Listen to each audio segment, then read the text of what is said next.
Alice's Adventure in Wonderland by Lewis Carroll. All in the golden afternoon, full leisurely we glide, for both our oars like little skill by little arms are plied, while little hands make vain pretense our wandering to guide.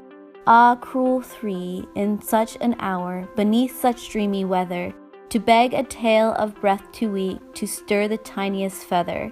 Yet can one poor voice avail against three tongues together? Imperious Prima flashes forth her edict to begin it. A gentler tone Skelda hopes there will be nonsense in it, while Tria interrupts the tale no more than once a minute. Anon to sudden silence one in fancy they pursue, the dream child moving through a land of wonder wild and new, in friendly chat with bird or beast and half believe it true. And even as the story drained the walls of fancy dry, and faintly strove that weary one to put the subject by, the rest next time, it is next time, a happy voice cries. Thus grew the tale of Wonderland, thus slowly one by one, its quaint events are hammered out, and now the tale is done, and home we steer a merry crew beneath the setting sun.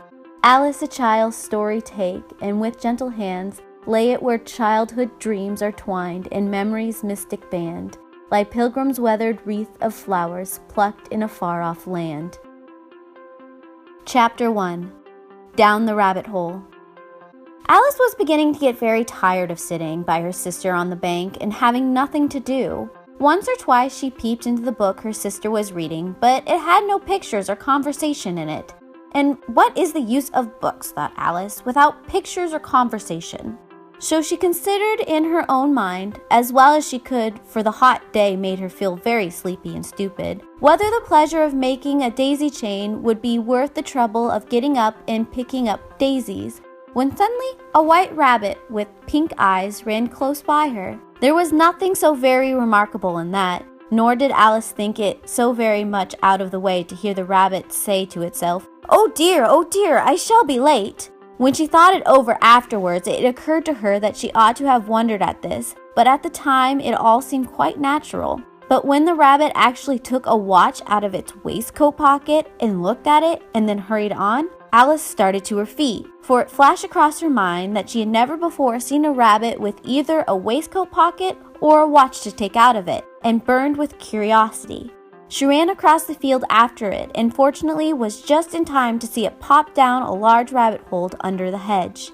In another moment, down went Alice after it, never once considering how in the world she was to get out again. The rabbit hole went straight on, like a tunnel for some way, and then dipped suddenly down, so suddenly that Alice had not a moment to think about stopping herself before she found herself falling down a very deep well. Either the well was very deep or she fell very slowly, for she had plenty of time as she went down to look about her and to wonder what was going to happen next. First she tried to look down and make out what she was coming to, but it was too dark to see anything. Then she looked at the sides of the well and noticed that they were filled with cupboards and bookshelves. Here and there she saw maps and pictures hung upon pegs. She took down a jar from one of the shelves as she passed. It was labeled Orange Marmalade, but to her great disappointment, it was empty. She did not like to drop the jar for fear of killing someone, so managed to put it onto one of the cupboards as she fell past it. Well, thought Alice to herself, after such a fall as this, I shall think nothing of tumbling down the stairs. How brave they'll think me at home. Why, I wouldn't say anything about it, even if I fell off the top of the house, which was very likely true. Down, down, down. Would the fall never come to an end? I wonder how many miles I've fallen by this time, she said aloud. I must be getting somewhere near the center of the earth. Let me see. That would be 4,000 miles down, I think. For you see, Alice had learned several things of this sort in her lessons at the schoolroom, and though this was not a very good opportunity for showing off her knowledge, as there was no one to listen to her, still it was good practice to say it over. Yes, that's about the right distance. But I wonder what latitude or longitude I've got. Alice had no idea what latitude was or longitude either, but thought they were nice grand words to say. Presently she began again. I wonder if I shall fall right through the earth. How funny it would seem to come out among the people that walk on their heads downward. The antipathies, I think. She was rather glad there was no one listening this time, as it didn't sound at all the right word. But I shall have to ask them what the names of the country is, you know. Please, ma'am, is this New Zealand or Australia? She tried to curtsy as she spoke. Fancy curtsying as you're falling through the air. Do you think you could manage it? And what an ignorant little girl she'll think me for asking. No, it will never do to ask. Perhaps I shall see it written up somewhere. Down, down, down. There was nothing else to do, so Alice soon began talking again. Diane will miss me very much tonight, I shall think. Diane was the cat. I hope they'll remember her sauce of milk at tea time. Diane, my dear, I wish you were down here with me. There are no mice in the air, I'm afraid, but you might catch a bat, and they're very much like a mouse, you know. And here Alice began to get rather sleepy, and went on saying to herself in a dreamy sort of way, Do cats eat bats? Do cats eat bats? And sometimes, do bats eat cats? For you see, as she couldn't answer either question, it didn't much matter which way she put it. She felt that she was dozing off and had just begun to dream that she was walking hand in hand with Diane and saying to her very earnestly, Now, Diane, tell me the truth. Did you ever eat a bat? When suddenly, thump, thump, down she came in a hump of sticks and dry leaves, and the fall was over. Alice was not a bit hurt, and she jumped up to her feet in a moment. She looked up, but it was all dark overhead. Before her was a long passage, and the white rabbit was still in sight, hurrying down it. There was not a moment to be lost. Away went Alice like the wind, and it was just in time to hear it say, as it turned a corner, Oh, my ears and whiskers, how late it's getting! She was close behind it when she turned the corner, but the rabbit was no longer to be seen. She found herself in a long, low hall, which was lit up by rows of lamps hanging from the roof. There were doors all around the hall, but they were all locked, and when Alice had been all the way down one side and up the other, trying every door, she walked sadly down the middle, wondering how she could ever get out again.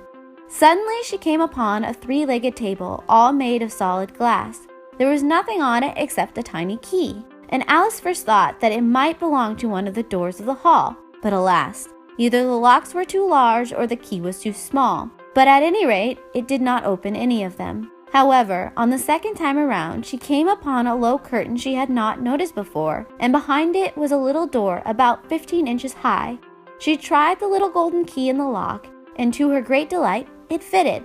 Alice opened the door and found that it led to a small passage, not much larger than a rat hole. She knelt down and looked along the passage into the loveliest garden she had ever seen. How she longed to get out of the dark hall and wander among the beds of bright flowers and those cool fountains. But she could not even get her head through the doorway. And even if my head could go through, thought poor Alice, it would be of very little use without my shoulders. Oh, how I wish I could shut up like a telescope. I think I could if only I knew how to begin. For you see, so many out-of-the-way things had happened lately that Alice had begun to think that there were very few things indeed that were really impossible. There seemed to be no use waiting by the little door, so she went back to the table, half hoping she might find another key on it, or at any rate a book of rules for shutting people up like telescopes. This time she found a little bottle on it, which certainly had not been there before, said Alice. And around the neck of the bottle was a paper label with the words, Drink Me, beautifully printed on it in large letters. It was all very well to say drink me, but the wise little Alice was not going to do that in a hurry.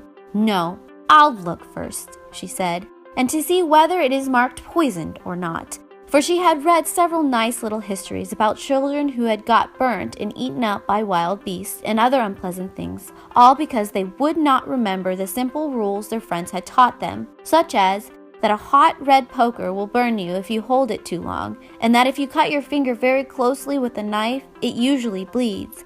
And she had never forgotten that if you drink too much from a bottle marked poisoned, it is almost certain to disagree with you sooner or later. However, this bottle was not marked poison, so Alice ventured to taste it, and finding it very nice, it had, in fact, a sort of mixed flavor of cherry tart, custard, pineapple, roast turkey, toffee, and hot buttered toast, she very soon finished it off. What a curious feeling, said Alice. I must be shutting up like a telescope. And so it was indeed. She was now only 10 inches high, and her face brightened up at the thought that she now was the right size for getting through the little door into the lovely garden. First, however, she waited a few minutes to see if she was going to shrink any further. She felt a little nervous about this. "For it might end, you know," said Alice to herself. "It might going out altogether, like a candle. I wonder what I should be like then." And she tried to fancy what a flame of a candle is like after the candle is blown out, for she could not remember having ever seen such a thing. After a while, finding that nothing more happened, she decided on going into the garden at once. But alas for poor Alice, when she got to the door, she found she had forgotten the little golden key. And when she went back to the table for it, she found she could not possibly reach it, for she could see it quite plainly through the glass, and she tried her best to climb up one of the legs of the table, but it was too slippery. And when she had tired herself out with trying, the poor little thing sat down and cried. "Come, there's no use crying like that," said Alice to herself rather sharply. "I advise you to leave off this minute." She generally gave herself very good advice, though she very seldom followed it, and sometimes she scolded herself so severely as to bring tears to her eyes. And once she remembered trying to box her own ears for having cheated herself in a game of croquet she was playing against herself. For this curious child was very fond of pretending to be two people. "But it's no use now," thought poor Alice, "to pretend to be two people. Why, there's hardly enough of me left to be one respectable person." Soon her eyes fell to a little glass box that was lying under the table. She opened it and found in it a very small cake, on which the words, "Eat me," were beautifully marked in currants. "Well, I'll eat it," said Alice, "and if it makes me grow larger, I can reach the key. And if it makes me grow smaller, I can creep under the door. So either way, I'll get to the garden, and I don't care which happens." She ate a little bit and said anxiously to herself, "Which way? Which way?" holding her hand on the top of her head to feel which way it was growing, and she was quite surprised to find that she remained the same size. To be sure, this generally happens when one eats cakes, but Alice got so much into the way of expecting out-of-the-way things to happen that it seemed quite dull and stupid for life to go on in a common way. So she set to work and very soon finished off the cake. End of chapter 1.